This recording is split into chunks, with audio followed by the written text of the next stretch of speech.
इस तरह की वीडियो बनाते रहता हूँ। अगर मेरी आईडी पे पहली बार आए तो आईडी को ज़रूर फॉलो कर लें। बोल्ट हमने जो है बाहर निकाल लेना और इस पेचकस की मदद से जो है हम ये वाली पिन जो है इसका रुख चेंज करेंगे।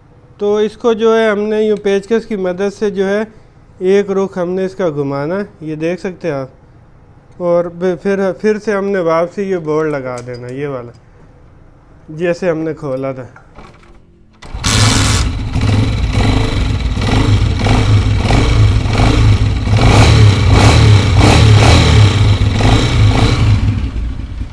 तो दोस्तों अब इंसाफ आपने करना है, कमेंट्स में आपने बताना कि आया कि हमारी बाइक का जो साउंड था पहले भी आपने सुना है अच्छा हुआ कि नहीं।